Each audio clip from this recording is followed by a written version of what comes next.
They sent a K-9 unit to intimidate me, only to discover I'm the one who trains them. What happens next will leave you speechless. The first time Ethan Graves drove through the pristine gates of Eden Heights, an unease settled in his chest, heavy and unwelcome.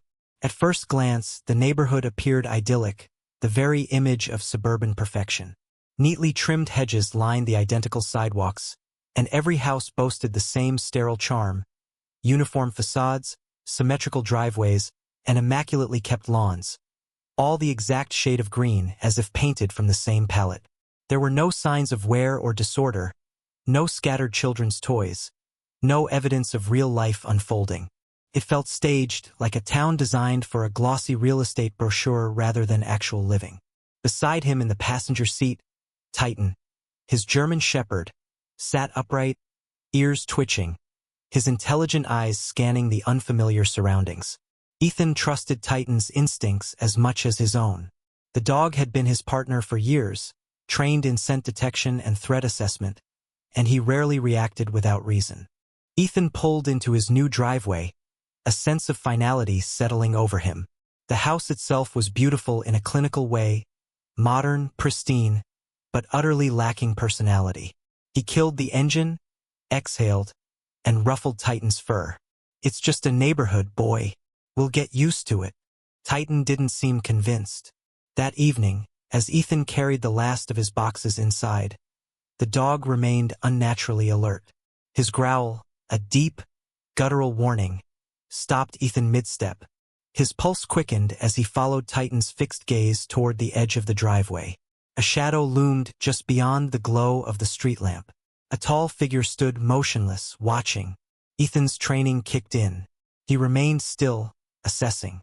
The figure neither approached nor retreated, as if waiting for something.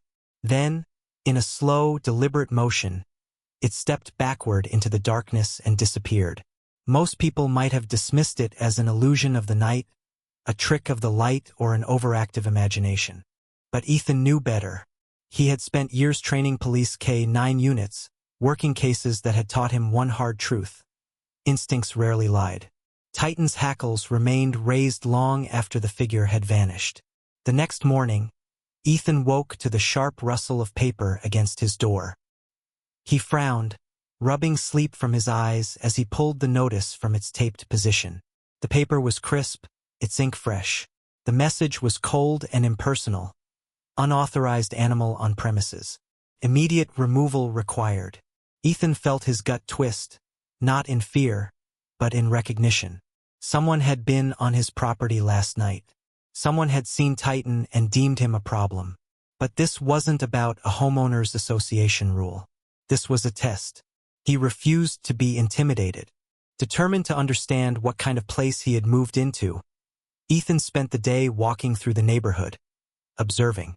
The first thing he noticed was the lack of people.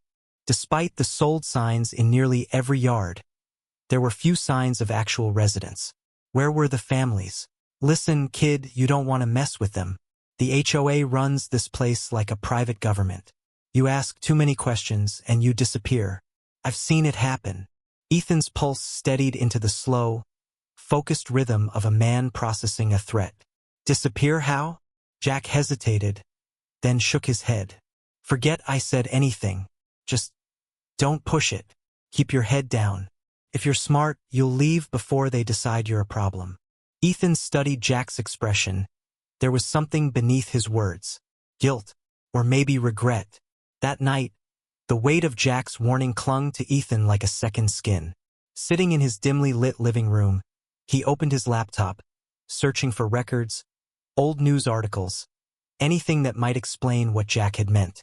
His fingers flew over the keys, diving deep into real estate records, corporate filings, and local crime reports. The first red flag appeared quickly. Most of the homes in Eden Heights had been purchased by shell companies. No real names, no clear owners, just layers of legal obfuscation designed to prevent prying eyes. His stomach tightened. Then, a new email notification blinked onto his screen. No sender, no subject, just a single line of text. "Eden Heights is not what it seems. Stop asking questions." A cold knot formed in Ethan's stomach. Someone was watching him. He rose, locking the doors, his muscles coiled with the instinct to move, to act. Titan watched him, ears twitching as if he, too, felt the invisible presence of unseen eyes. Outside, beyond the glow of the porch light, the street remained eerily empty. But Ethan knew better. Somewhere in the darkness, someone was waiting, and they weren't finished with him yet. Ethan wasn't the kind of man to back down from a challenge. If someone wanted to scare him into silence, they had picked the wrong target. The warning had been clear, but it only solidified his determination. He had spent years training K-9 units for law enforcement, working alongside officers who knew how to detect threats before they materialized. He had learned that the most dangerous enemies were the ones who operated in the shadows, controlling the world through quiet manipulation rather than open violence. Eden Heights was no ordinary suburban neighborhood. It was a facade, and Ethan intended to find out exactly who was pulling the strings. That night, he worked methodically, setting up surveillance cameras at strategic points around his property. He had studied counter-surveillance tactics extensively, and he knew exactly where to place the cameras to avoid detection. If the HOA had their own security watching him, he wanted to watch them back. He took extra precautions, ensuring each camera had a backup power source and a remote storage drive. No matter what happened, he would have evidence. Into the shadows, his movements silent. Moments later, a scuffle broke out near the alleyway beside the safe house, followed by sharp curses. The distraction worked. Ethan slipped through the back, moving low and fast. Titan moved with him, his sharp eyes scanning the darkness, ears twitching at the faintest sound. The German Shepherd had been trained to recognize threats before a human could. If something was wrong, Titan would know. And right now, the dog was uneasy. At precisely 2:37 a.m., Ethan's phone vibrated with a motion alert. He pulled up the live feed and saw them immediately. Two figures, dressed in dark uniforms, stood at the edge of his property. They weren't simply loitering, they were scanning the house with a handheld device. Ethan tensed. He recognized it instantly. A frequency jammer. The kind used to disable security systems and disrupt wireless signals. A high-grade tool, not something a homeowners association should have access to.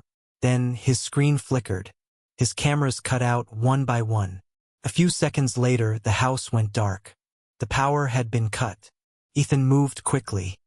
He reached for the handgun he kept locked in a secured case by his bedside. He wasn't a man who sought violence, but he had learned long ago that preparation was the key to survival. Titan let out a low growl, his body tensed, ready for action. Ethan glanced through the blinds. Down the street, headlights approached, multiple sets. The distant growl of engines filled the air. Convoy. The man in the suit, tall, well-groomed, with the smooth confidence of someone who had been in control for a long time, offered a tight-lipped smile. "Mr. Graves," he said. "Harrison Reed, compliance officer for Eden Heights. We've received complaints." Ethan crossed his arms. "Something I can help you with?" His voice was calm, controlled. Reed gestured subtly, and the K-9 handler stepped forward. "We have reason to believe your dog is a liability. He needs to be removed for the safety of the community. Federal law protects Titan's certification as a police trainer." Ethan Graves sat in the driver's seat of his black SUV, parked half a block away from a weathered diner on the outskirts of town. The neon sign flickered intermittently, casting a dull glow onto the cracked pavement below. The place was nearly empty, save for a tired-looking waitress wiping down the counter and a handful of night owls nursing their drinks in silence. But Ethan wasn't here for a late-night meal. He was here for answers. His fingers tightened around the steering wheel as he scanned the inside of the diner through the rain-streaked windshield. There, at the farthest booth, hunched over a chipped ceramic mug, sat Robert Lively. The former HOA board member looked gaunt, his once polished appearance now frayed at the edges. He glanced toward the window every few seconds, his foot tapping anxiously beneath the table. The man was afraid, and that only confirmed what Ethan already suspected. Lively knew something dangerous. Taking a steadying breath, Ethan pushed open the car door and stepped out into the cool night air. Titan, his ever-watchful German shepherd, remained in the vehicle, his sharp eyes locked onto the diner's entrance. With measured steps, Ethan entered, the small bell above the door jingling as he made his way toward the booth. Lively flinched at the sound, his hand trembling slightly as he set down his coffee. When he recognized Ethan, his shoulders sagged, though the fear in his eyes remained. "You shouldn't have come," he muttered, voice low, barely audible over the faint hum of the jukebox in the corner. Ethan slid into the seat across from him, keeping his movements slow, deliberate. "Neither should you," he replied. "Tell me what's really going on." Lively swallowed hard, his gaze flickering to the window again. "You don't understand what you're up against. Eden Heights isn't just another corrupt HOA. It's a front, a carefully constructed illusion." He hesitated, running a hand through his thinning hair. "They control more than just property values, Ethan. The real money is in what happens beneath the surface: shell corporations, government contracts, offshore accounts. It's all connected. And the police? They're not just looking the other way. They're part of it." Ethan absorbed the information, his mind working quickly to piece it together. He had suspected the corruption ran deep, but this was worse than he had imagined. Before he could press for more, Lively stiffened, his eyes locking onto something outside. Ethan followed his gaze to a black sedan idling across the street, its headlights dimmed, engine running. A cold wave of realization hit him. They weren't alone. "Get down!" Ethan barked, reaching for Lively just as the first gunshot shattered the diner's window. The waitress let out a startled scream and dove behind the counter as glass rained down onto the tiled floor. Ethan yanked Lively down with him, shielding the man as another shot tore through the vinyl booth. The attackers weren't wasting time. They had come to eliminate a loose end and anyone who got in their way. Thinking fast, Ethan grabbed Lively by the collar and pulled him toward the back. "Move," he ordered, pushing through the swinging kitchen door. The cook, a grizzled man in a grease-stained apron, barely had time to react before Ethan shoved past him and kicked open the rear exit. The alley behind the diner was narrow, lined with overflowing dumpsters and dimly lit by a single flickering street lamp. The sedan's tires screeched as it reversed, its occupants preparing to cut them off. Ethan didn't wait to see what they had planned. "Run!" Lively stumbled beside him, breath ragged. "They won't stop. You don't know these people." "I know enough." The sound of gunfire echoed behind them as they darted between buildings, the sharp sting of adrenaline keeping Ethan focused. Up ahead, his SUV was parked on the street, Titan already barking furiously from inside. As they neared the vehicle, Ethan pulled his keys from his pocket and hit the remote unlock. The engine roared to life just as another shot whizzed past them, hitting the pavement inches from Lively's feet. Ethan shoved the man into the passenger seat, slammed the door, and slid behind the wheel in one fluid motion. He barely had time to buckle in before slamming his foot on the gas. The tires screeched as the SUV lurched forward, speeding onto the main road. The sedan was right behind them. The chase tore through the outskirts of town, weaving between abandoned warehouses and dimly lit streets. Ethan's military instincts took over, calculating every move, every angle. He took a hard left onto an industrial road, the SUV's tires barely gripping the rain-slick asphalt. The sedan followed, gaining speed. Lively clutched his side, breathing heavily. "They won't stop until we're dead." Ethan glanced at him briefly, then at the rearview mirror. "Then we make sure they don't get the chance." Up ahead, a steel barrier loomed, a collapsed section of fencing near a deserted shipping yard. It was a risky move, but he had no choice. With a precise maneuver, he cut the wheel sharply, skidding into the narrow gap between the fence and an abandoned loading dock. The sedan, moving too fast to correct, slammed headfirst into the steel barrier with a sickening crunch. Ethan didn't waste a second. He threw the SUV into park and turned to Lively. "We're not safe yet." But Lively wasn't responding. Blood seeped through his shirt, pooling against the seat. His breathing was shallow, his grip weak. Ethan cursed under his breath, pressing a hand to the wound. Stay with me. Lively coughed, his fingers curling around Ethan's wrist. His eyes, though clouded with pain, held urgency. Lachlan Price, he wheezed. City Hall. He's the one pulling the strings. Ethan's stomach tightened. The name burned into his mind like a brand. Then, with one last rattling breath, Lively went still. Silence filled the SUV, save for the faint hum of the engine and the distant wail of approaching sirens. Ethan exhaled slowly, his grip tightening around the steering wheel. This wasn't just about a corrupt HOA anymore. This was something far bigger, and they weren't going to stop until he was dead. But if they thought he was going to run, they had underestimated him. Ethan Graves wasn't done yet. Ethan sat in the dim glow of his laptop screen, his fingers drumming against the desk. The digital files before him told a story of staggering corruption, one that stretched far beyond the confines of Eden Heights. The more he unraveled, the deeper the conspiracy seemed to go. What had started as an investigation into a controlling homeowners association had evolved into something far more insidious. Offshore accounts, fraudulent real estate transactions, and connections to law enforcement and government officials painted a grim picture. Eden Heights was a financial and political weapon, a carefully engineered machine used to launder money and exert control over those who dared question the system. His stomach tightened as he scrolled through pages of names, numbers, and coded transactions. One name repeated itself throughout the files: Lachlan Price. The city official wasn't just involved.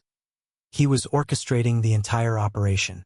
Ethan had enough proof to bring the system crashing down.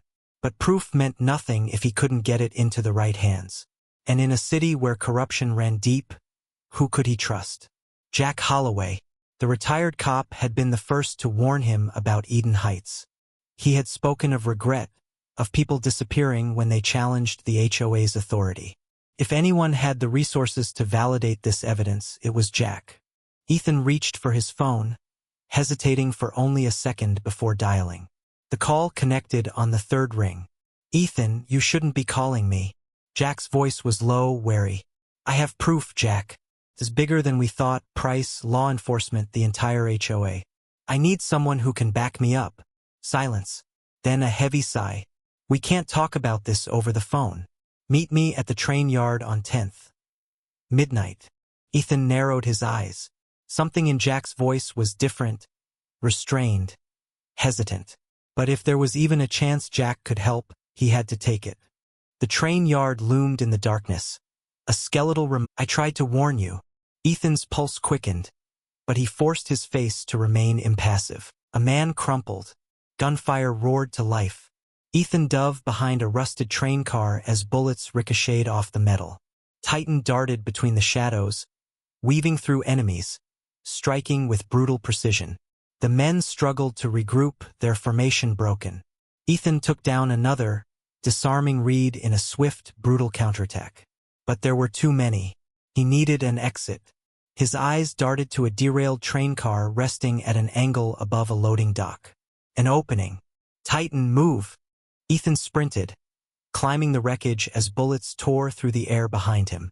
Titan followed, powerful legs launching him upward. Ethan vaulted onto the roof, using the height to his advantage. A desperate shot grazed his side, searing pain blooming along his ribs, but he didn't stop. Then silence. Ethan was gone. The train yard stretched below, but he had vanished into the night. Ethan didn't stop running until he reached the safe house.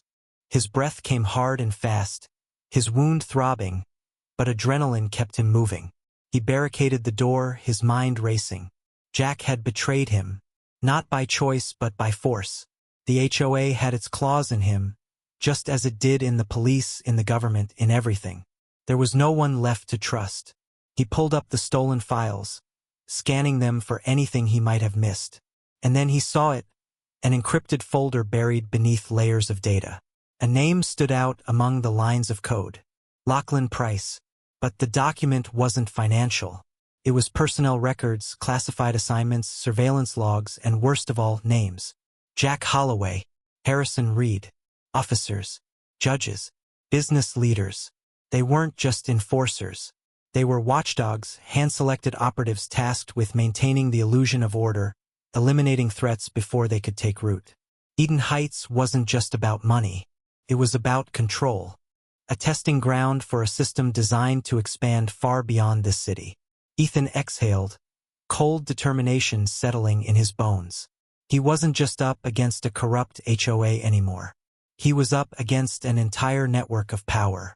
And now they would be coming for him. The hunt had begun. Ethan Graves sat hunched over his laptop in the dimly lit room of his safe house, the glow of the screen casting sharp shadows across his tense features. His fingers flew across the keyboard, decrypting the final layer of security on Eden Heights' private network. He had spent the last 24 hours breaking through its defenses, bypassing firewalls designed to protect more than just a neighborhood association. What he uncovered made his blood run cold.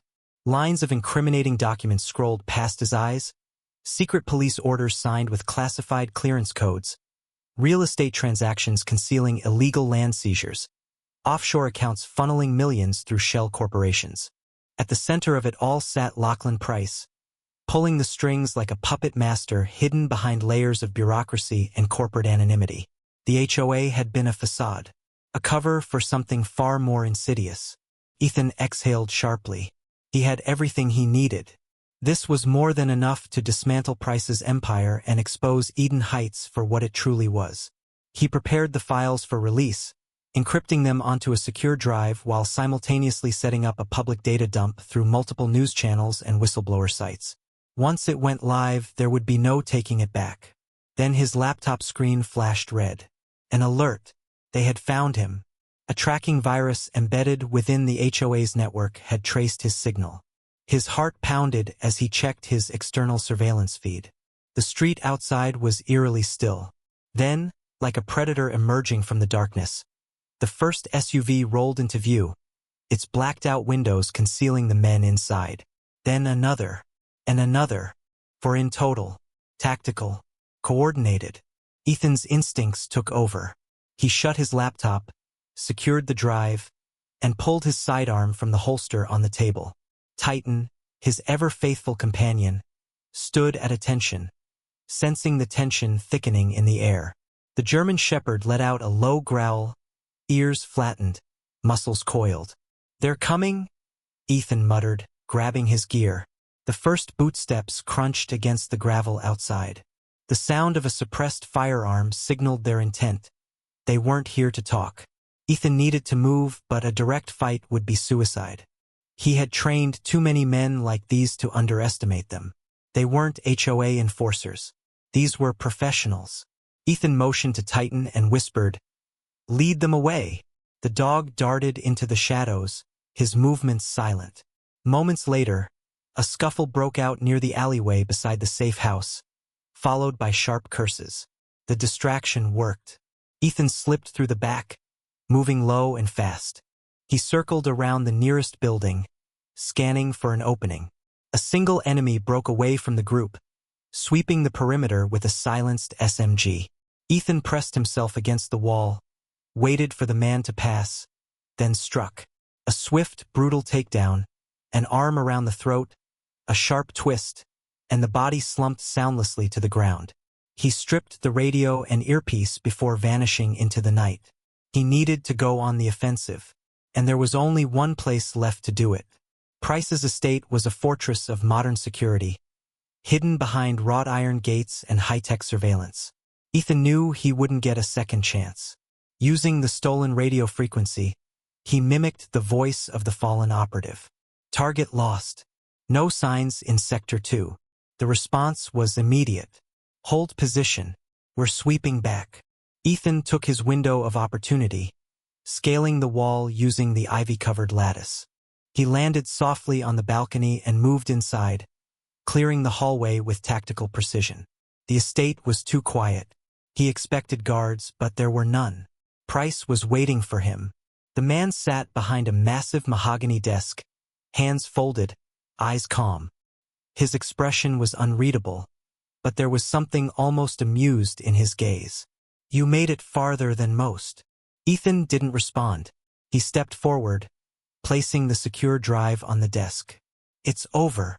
Price leaned back, his lips curling into a smirk. Over. He gestured around them. Look at where you are.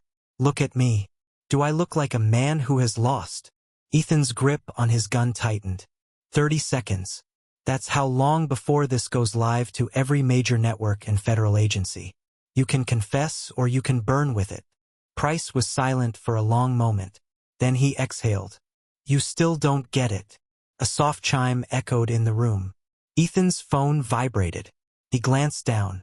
The files were gone. Every copy, every backup. Wiped. His pulse spiked. How? I let you find those files. Price interrupted, his voice smooth, controlled. Did you think I wouldn't anticipate your little crusade? We control the networks, the media, the agencies you thought would take us down. They work for us. He chuckled. You played your hand too soon, Ethan. And now you have nothing. Ethan's mind raced. He had one last move. He raised his gun. Price's expression never wavered. Do it. Kill me. You'll be a fugitive forever. Hunted until you're erased like the others. A moment of silence stretched between them. Then Ethan smirked. Who said I needed the files? Before Price could react, Ethan activated a hidden transmitter on his watch. The room's security cameras flickered, then came back online, broadcasting live to every news outlet, every social media platform. Price's own confession, his arrogance, had just sealed his fate. The older man paled. You...